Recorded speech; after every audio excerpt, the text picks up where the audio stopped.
She was 19 years old and traveled to New York City to live her dream of becoming a professional dancer by training with the Radio City Rockettes. When she returned to her home country of Japan, she was surprised to find out she had been entered in the Miss Japan pageant and accepted.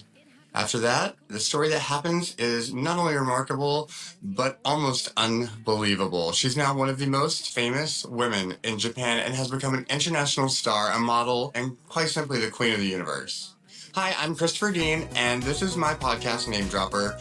I'm sharing stories of success with the people I know best. And today, she is a fashion icon. She's a Japanese superstar. She's Miss Universe 2007, and she's also one of the kindest and most talented people I've known in my life. Let's welcome Miss Universe 2007, Riyo Mori. Hi, Riyo. Hi, Chris. How are you? Good, thank you. How are you? Oh my gosh, I'm so good. It's amazing to get to see you. I know. It's crazy. 20 years, almost 20 years we've known each other, I think. Yes. 19 Yes, maybe? exactly. Yeah. Oh my It's our goodness. 20-year anniversary. And It's almost, yeah. you look exactly the same. Oh, come on.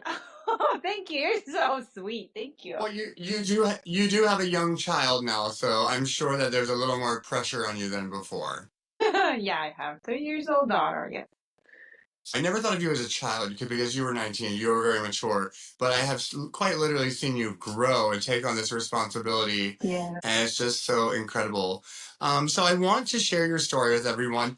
Can we talk a little bit about the town you're from in Japan? Because all this crazy stuff happens to you, but you come from a place that's like smaller, understated, very conservative, and how you navigated that, and you've held on to your identity. You've made your mark in the world. So let's talk about your beginnings, where you're from. Yes, so I was born and raised in Japan. My hometown is called Shizuoka City. And I'm also ambassador of Shizuoka City now, so I have to promote my beautiful city to the world. Shizuoka City is in between Tokyo and Osaka. We have beautiful green teas, and also we have very nice people in our town. And yeah, I was raised until like high school, before high school, and then I moved to Canada. But until high school, yes, I was very how do you say, like a plain but it's fun, girl in my Uh-huh. town. And I had a lot of friends, and of course I was dancing a lot in my life.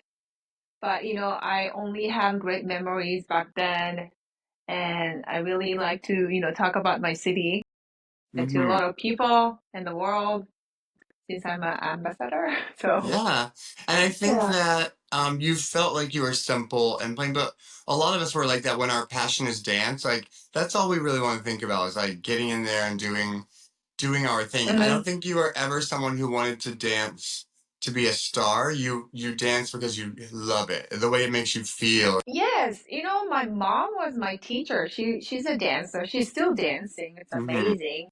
And my mom was a teacher. So she runs her dance school. So ever since I was a baby, I just Hmm. would wait at the studio while she was finishing her work. And I grew up surrounded by a lot of dancers, like cool dancers. And Uh-huh. then I started to take dance lessons around I was 4 years old, Hmm. maybe like my daughter's age right now. Yeah. But it felt like the most natural thing in the world. For me to just dancing, but I never, felt like any awkwardness about that. My mom was my teacher. She was my mom at home and teacher at the studio. But Hmm. I like that. I was very proud of my mom, and I was Yeah. lucky to have a great friends, and I had a lot of fun dancing. So this was my childhood. Yeah, and I always felt, just from my limited experience, like knowing your mother and interacting with her, that she was a strong but like firm but loving dance teacher. And then as a mother, she would do whatever it took to help you achieve your dreams. but she also took that seriously. Like, we're gonna go to New York. I'm gonna take you there for the summer. And she was like, just making sure that everything was going off the way you needed it to, so you could learn and grow the most. So it's like having a manager almost a bit, but more like someone who really loves you looking out for you. Yes, I felt always like free, I could choose what I want. Mm-hmm. But my mom was strict too. Like she taught me how to be a kind person, Uh-huh. always care about other people and myself too. And, I don't know, she loved American culture too. Like Yes. herself, she's a dancer and then she always goes to LA every summer, maybe like 2 or 3 weeks. And then she danced there, she learned new moves and she comes back to Japan with this like cool movement and then she teach a lot of, new dance to her teachers. So she was more, I don't know, she had like this like international mind, you know? Yeah. So she was very like a modern Japanese woman, but she has this like fun side too. So I was Yes. very lucky that I could see that, I could see my mom, when I Mm-hmm. was a kid. So it was like, it was always fun to dance with her. Yeah. She was a She was little the bit, yeah, she was she the was one like the who taught me, precursor. yeah. Yeah. She was like a precursor to who you were going to be, because she maintained the best of like culture, but she had bigger dreams. She knew about the world and she loved Western culture, but she never Mm-hmm. lost who she was, trying to be something different. And you took it to completely next level by becoming a cultural icon in the West and in Japan. And but you Mm-hmm. never lost like Rio. Rio is still there, even as you were modern and doing interesting photo shoots and swimwear and Mm-hmm. campaign ads. The real Rio was there. You never compromised who that was. Tell me about auditioning and being accepted for Radio City and coming to the United States for the first time. Yeah, so I have to talk about this, my, high school, like ballet school era in Canada before talking to Rocket Summer Intensive, because this is where all I started. So I mainly, like, I always trained jazz dance since I was 4 years old, and I wasn't good at ballet. But my dream was to like one day perform overseas, like a Broadway, like a Rocket Summer Rockets, and that was my dreams. Right. So I knew that I couldn't become professional dancer without, knowing ballet techniques. So I was 16, so at like age of 16, I decided to study abroad at ballet school in Canada and to work my weakness. And then, I struggled a lot, but I didn't speak English and ballet was tough for me. But on top of dancing training, I also attended a local high school. Uh-huh. So it was like definitely a challenging. But Yeah. yeah, it was How long were you, challenging. how long were you in Canada? 3 years? Wow. Was your mom Yeah. there with you? No, I was alone. I'm not alone. Like, I lived with my homestay family. And Okay. yeah, so, without my parents, without my mom, yeah, I Man. struggle a lot, but I was lucky enough to be surrounded by these amazing teachers, kind friends, they support me. Yeah. So, How I am here. how immersive was it in learning English? Because now I think if you hadn't gone to Canada, you wouldn't have been as strong in English when you came to Radio City. So I Mm-hmm, might not have gotten to know you as well, but more importantly, the things that mm-hmm, happened next, your skills in speaking English definitely helped you to a certain extent. So how you were there mm-hmm, for 3 years and you just immersed yourself and pushed through? mm-hmm. Yeah, then, in, and then in summer, I graduated from ballet school in Canada. Like while many of my friends going to this professional ballet companies and or attending summer programs around the world, I headed to New York for Hmm. the Rocket Summer Intensive.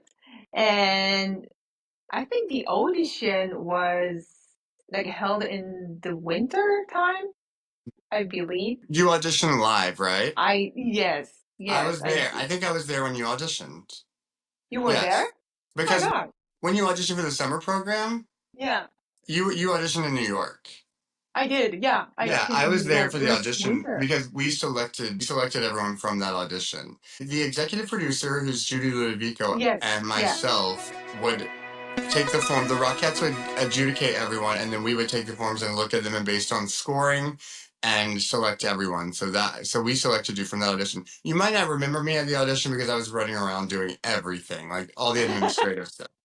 And you were meeting Rockettes for the first time in your life, so it's overwhelming. I was overwhelmed.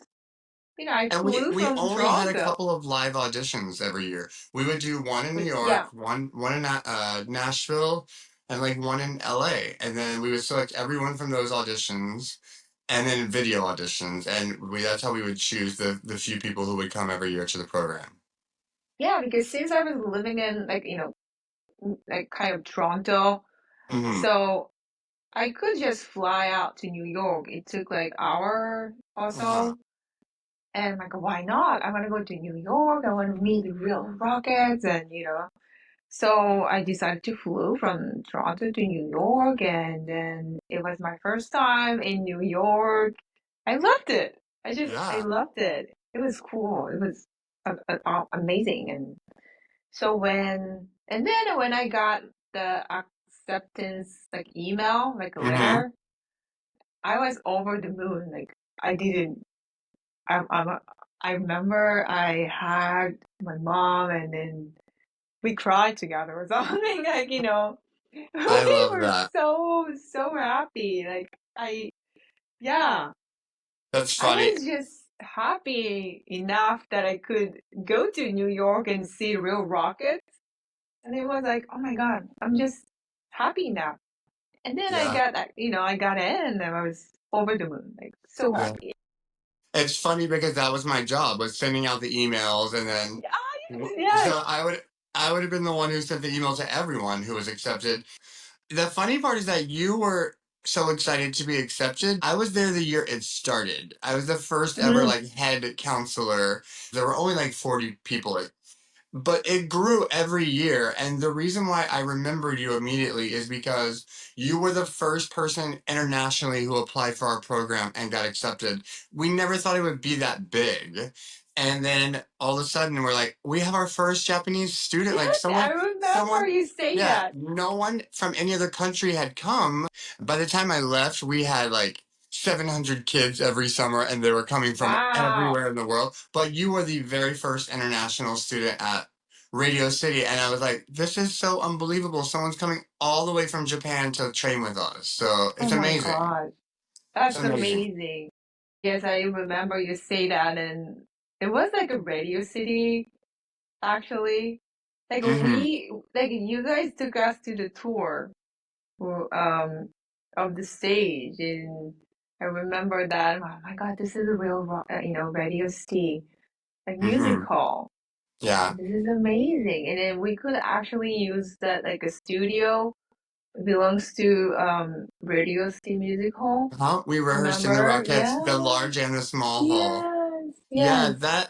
you know something, Rio? I worked there for a long time. It never left me, just like you being there for a week. There was never a day when I didn't walk in and think like how amazing the history.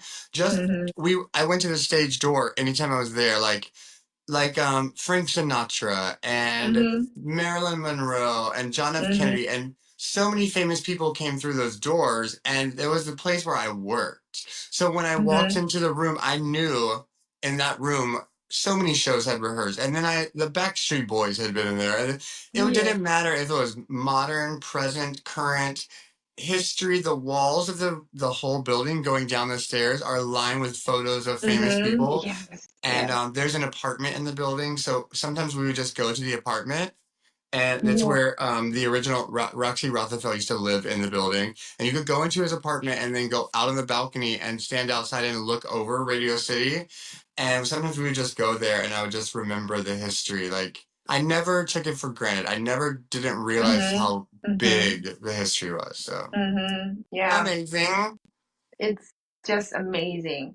And I was only 19, so yeah, and I met you and I met a lot of wonderful young dancers. Yeah, They were like, my like friend, like they were inspiring. yeah. So They're you, like tall and I was a bit tall. Like I was a little bit too tall to, ballet dancer. I was always uh, tallest one in the ballet school. But boom, like, the Rockets, they're so tall and they're glamorous and they're like, wow, and I loved it. yeah. So let's talk about Yeah, that a little bit because I yeah. was used to being around tall people, and the Rockettes are all 5'6.5" to like 5'10.5", 5'11". How tall are Mm-hmm. you? 5'9". Right, and but you seem even taller. You seem like 5'10" because you carry yourself because you were training. To me, it Mm. wasn't unusual to think like she's so tall until I remember like Japanese culture, like you were very tall for a Japanese woman.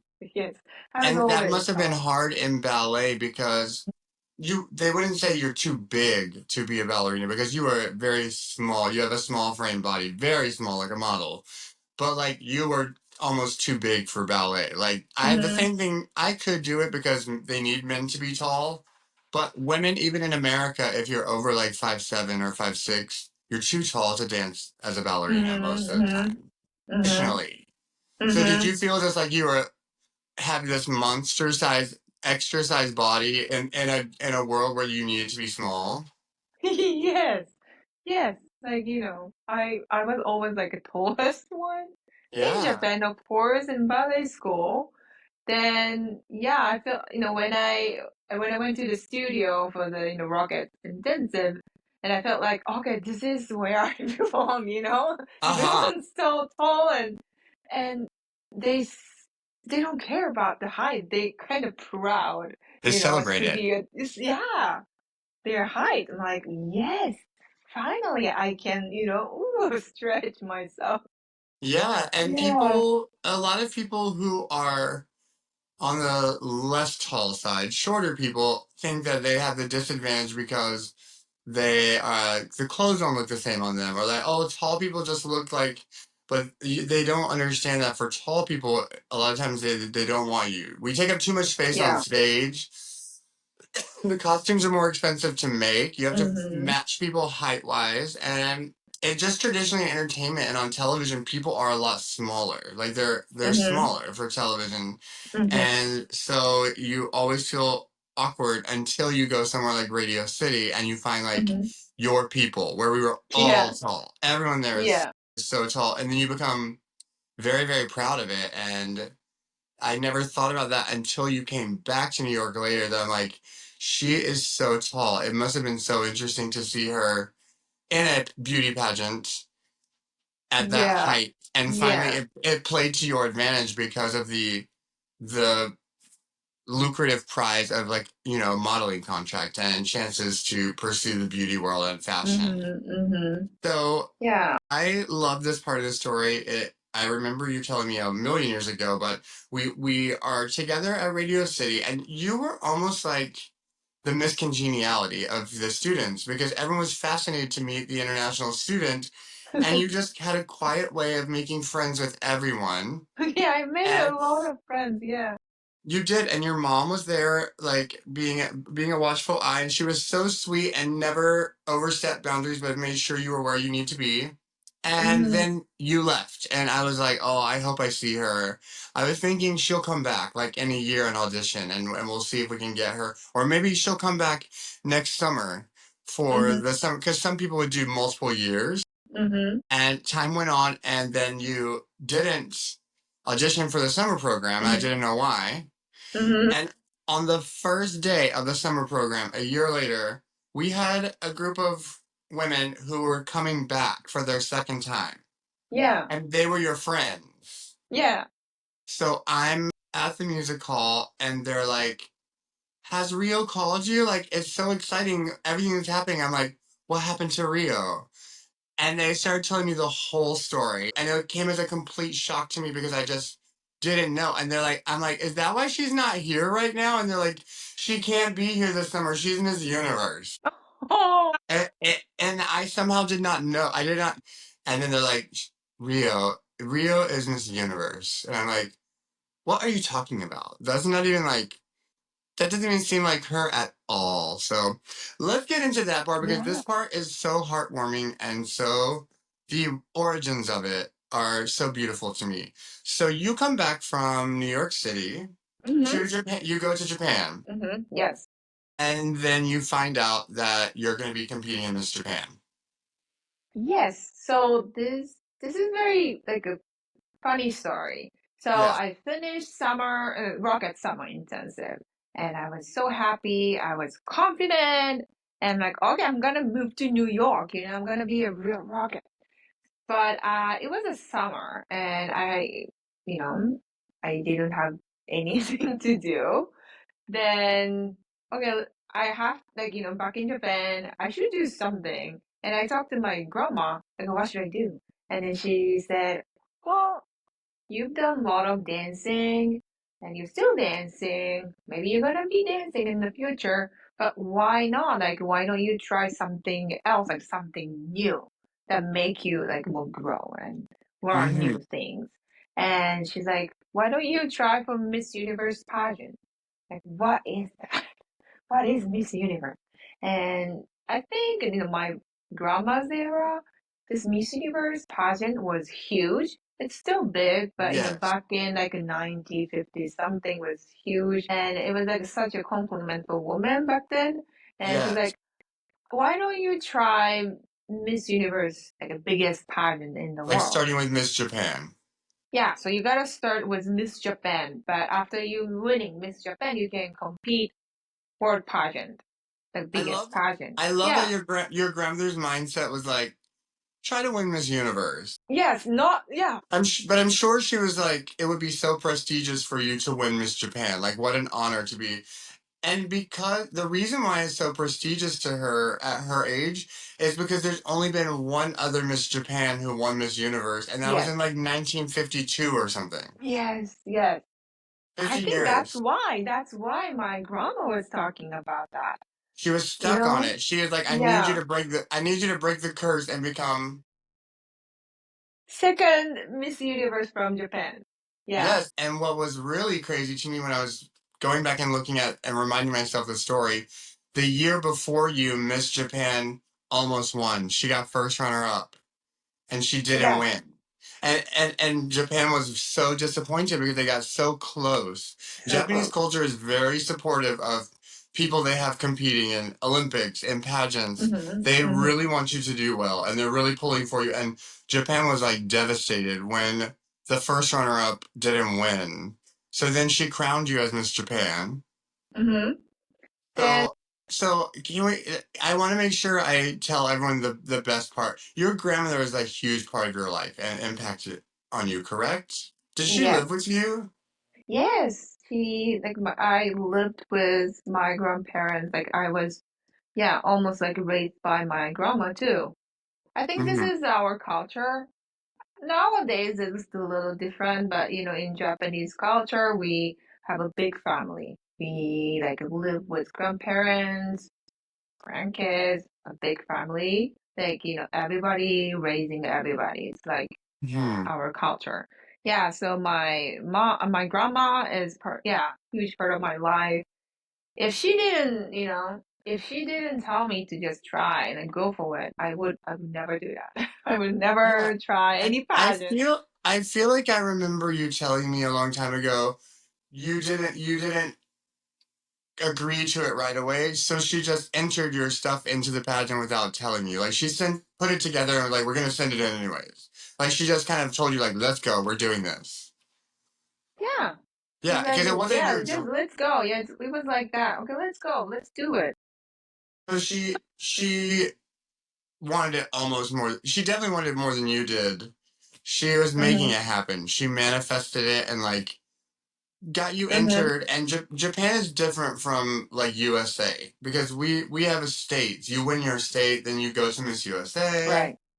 In Japan, it's done by like submission first, and then they select Yeah. people to compete, Yeah. right? Yeah. Yes. Yes. So then you feel like a dancer, like your grandmother submitted your photos and resume, or you submitted everything and hoping to even have a chance to compete for Miss Japan.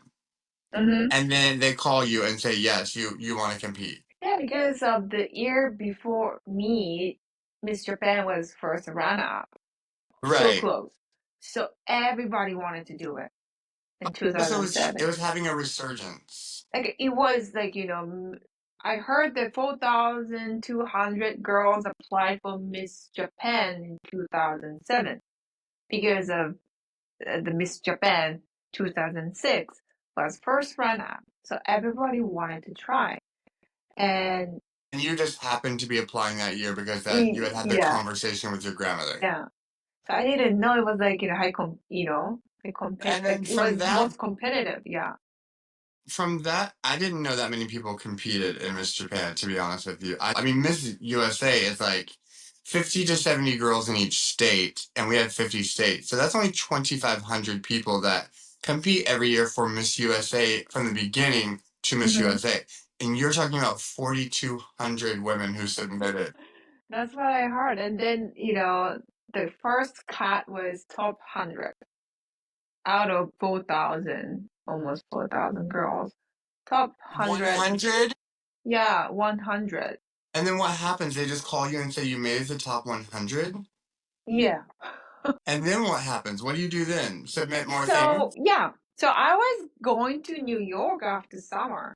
So I found this, place to live and I applied for the visa and everything was, ready to go. And I even forgot about, Miss Universe Japan. And it was the day, I was at the Japanese bank. I was at the bank and then, I was gonna transfer this money to my apartment and I got a phone call from Miss Universe Japan. And like, hi, is this Rio?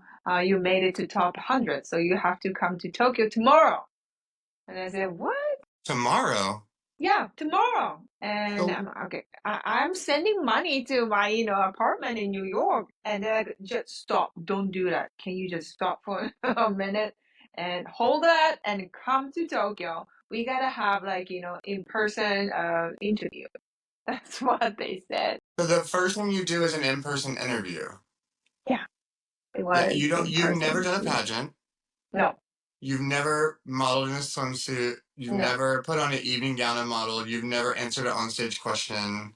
no. You're just, you're still in your mind the simple, like you say, a plain girl from Yeah, your town in yeah, Japan who wants to yeah. be a dancer. Were you kind of annoyed that it was interrupting your dreams of being a dancer? Like, this is not what I wanted. Yes, that's what I said. So I went, okay, they told me to hold the, my, whatever my, Hold your can. deposit. Yeah. Then they come to Tokyo. And then I had a first meeting or interview with director of Miss Universe Japan. And then she said that I have a potential. Maybe I could be Miss Japan.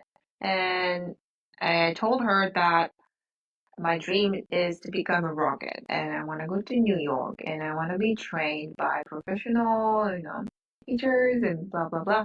And she said, okay, Rio, if you win Miss Universe, you can live in New York because headquarters is in New York. You can So be she was like, there. this is ultimately, you're not giving up your dream, you're delaying it because we can get you to New York. She was, so Yes, they she were said, tricking yeah, you into staying for them. yeah. And I'm like, really? Yes, if you win Miss Universe, that means you have to win Miss Japan. Okay, so you become Miss Japan, and you go to Miss Universe World Pageant, and you win there, and you become Miss Universe, and then people gonna take you to New York. That's where you're gonna live. So you're gonna be in New York anyway. And I said, I okay. love the idea that when you started the conversation or when you begin the story, that it wasn't like my grandma wanted me to win Miss Japan or my directors were like, you have a chance to go compete for Miss Universe. Yeah. Everyone talks as if you already won. That your grandmother was like, I want you to be Miss Universe, but you have to win Miss Japan first. And Yeah. then the Miss Japan directors are like, when you win Miss Universe, you're gonna go to New York. That is just it feels like everyone had such confidence in you and you had never competed in a pageant. And a lot of dancers don't have positive feelings about pageantry because you want to Mm-hmm. have a talent competition. You want to dance to win part of like you wanted to do a solo in musical theater as talent to win this Mm-hmm. pageant. And to most dancers, even just walking in clothes is not comfortable because we don't know how to walk like normal people. Right. Right. Everything we do is Exactly. affected. It's affected by our Yes. dance training. And Yes. so I remember you told me once something that your grandmother said. You really try to pull your foot down and say, I don't think I should do this. I just really don't want to like do this. I want to go to New York. And then she said something like, I want you to remember how beautiful you were at this age. So I want you to do it so you'll never forget. Mm-hmm. Mm-hmm. Like that's why she wanted you in her wisdom. She knew that like you are so beautiful and there's no better way to remember than like competing for Miss Universe at this age and you'll never forget how beautiful you were because you were captured in thousands of photos and you remember this time of your life, you know? Mm-hmm.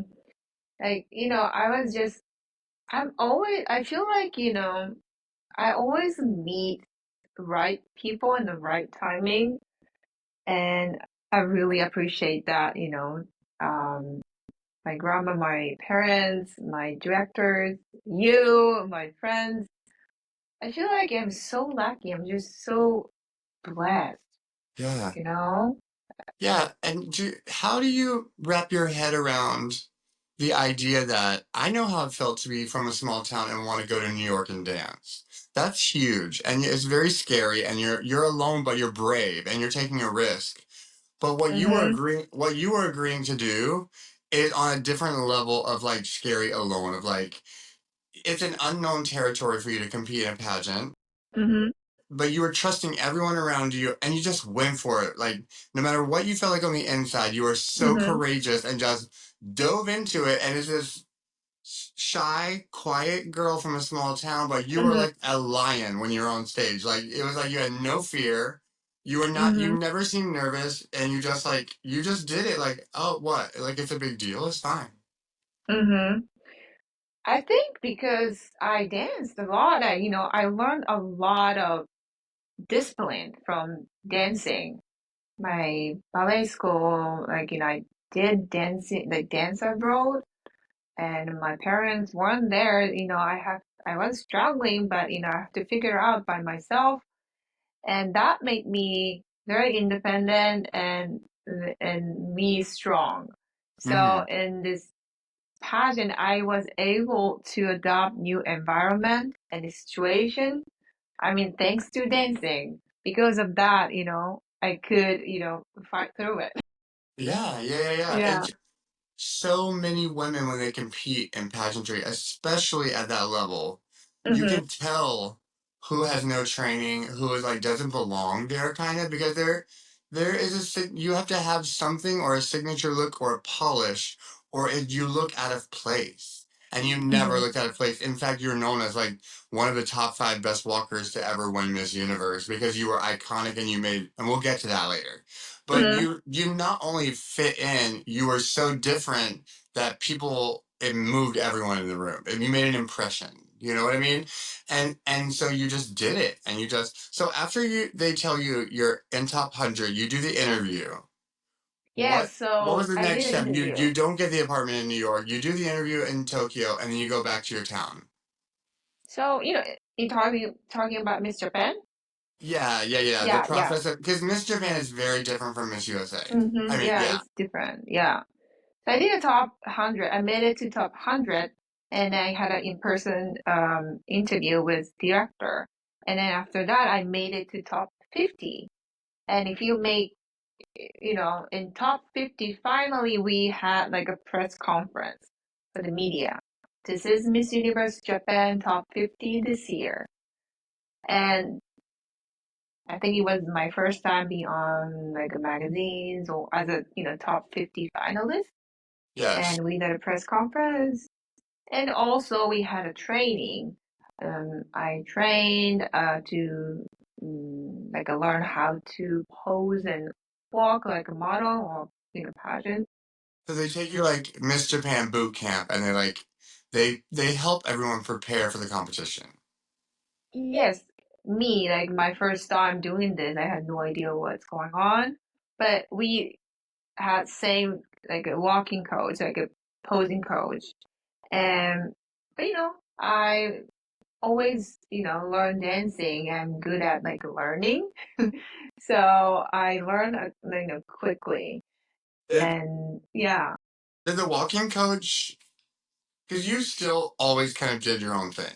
You like the way you walk and the way you pose is very indicative of a dancer. It's very comfortable. It's not rigid and it's not polished on stage. It is comfortable and it's movement. The movement is more important than the poses for you. Did Mm-hmm. they like what you were doing, or were they like you're too much like a dancer? You need to be more like Yeah. because Yeah. the Miss Columbias and the Miss Philippines are like they have it down to a science, but Mm-hmm. you had it down to an art.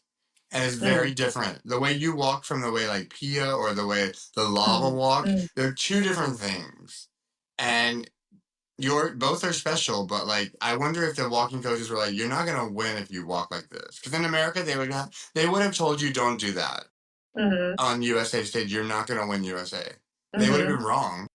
But Mm-hmm. in USA they would not have let a dancer go there and do what you did. Yes, yeah, my coaches told me I look like a dancer. Yes. You know, Yes. you look Yes. like In a New York. dancer. Don't look like a dancer. And I go, all right, okay. And you kept looking like a dancer. I tried, but I took the little idea from like a model working, pageant working, but I still look like a dancer. Yep. You can't change that. Mhm. Yeah, I can't really change that. But I feel like it's not about like how it's like a technique and walking. It's more like if you're a dancer, you know what. Like on the stage when you dance, you feel like Uh-huh. you The are magic. in the magic in the zone. Like you feel the energy from the audience, like Mhm. from Mhm. You you can't make know it up, it just you happened. can like you feel this magic. Then people, yeah, that's what I had. Like more than technique, I felt this magic on the stage. Yeah. You know, I talk about this a lot. I've been on podcasts to talk about it a lot, and it's probably not comfortable for you to talk about because you are humble and conservative. But I call it the it factor. It's something that you're born with.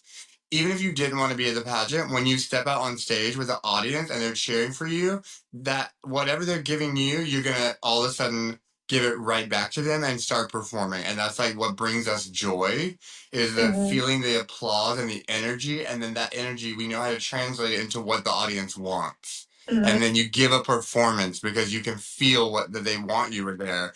And not everyone has that. It's like it's in America we say the it factor. You have that thing that people see you and you're magic when you go on stage. Mm-hmm. And Mm-hmm. you can be quiet and kind and sweet, and then we tell you to go out and we turn the lights up and there's 5,000 people and you will like you're like a superstar immediately because that's what you're performing. That's you're giving the audience what they want, and it's like it really is magic, but it's we call it the it factor, and you can't really teach it. You can't teach it.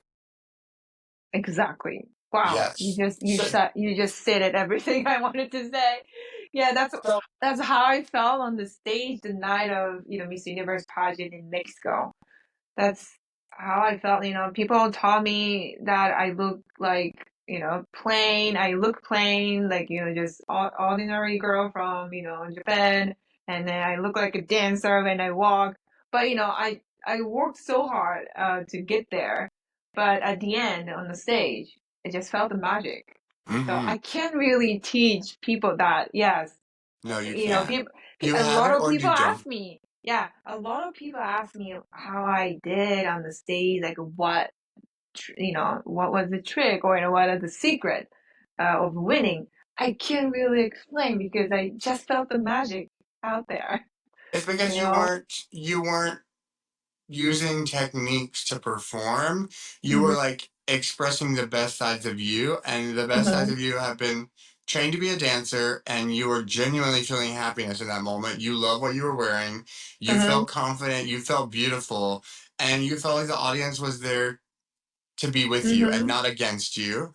And mm-hmm, so you just enjoy the moment with the audience. mm-hmm, And I think that goes a long way because there's so much pressure. So many people have invested so much money. Some people want to win so bad that they lose the joy in it. And I think maybe mm-hmm, part of you is like, if I'm not going to win, I'm going to have the most fun of my life. mm-hmm. And then you're like, uh oh, I accidentally won. So we'll get to that in a second. I wanna try to wrap up Miss Japan because I'm fascinated by how Miss Japan works. When you go to press conferences and stuff, you have to start buying like wardrobe to wear to these events and stuff.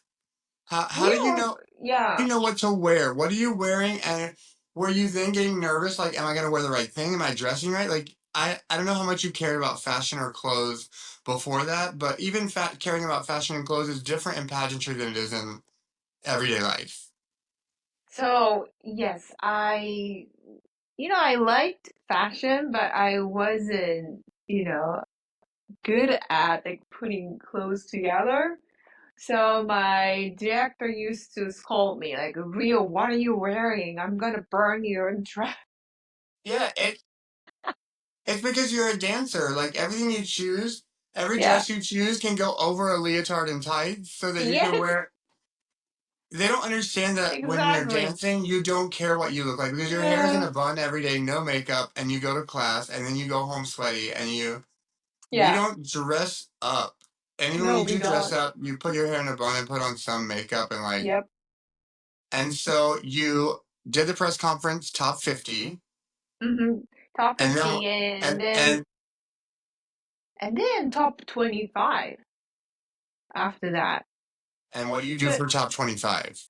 top 25, I remember that director just cut girls like almost every day. So we're like, I want the next one. I'm gonna be the next one. Oh my gosh. What were they just going through and really examining everyone and looking No, at? no, no. She just okay. You can go home today. But it Or was based on like the director was making decision of like I don't think this is gonna be a good fit, and they had seen people work with the coaches and go to camp and like they were just kind of going through and assessing everyone and saying, okay, now that we've made it this far, it's not gonna work out.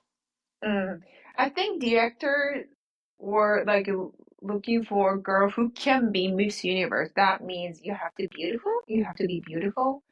You have to be smart. You have to be tough. You have to be you have to have a potential that you have to have the space that you can still grow. Then Uh, if she doesn't see that, maybe just go home.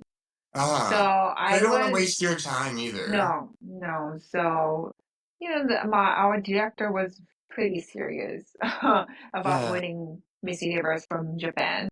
I love that she has the Yeah. mentality of like I have to find I'm finding a Miss Universe. I'm not just finding a Miss Japan. That's the problem in the United States. Is a lot of states they look for their. I'm trying to find Miss California. I'm trying to find Miss Florida, and we're like, no, look bigger. You're looking for Miss USA.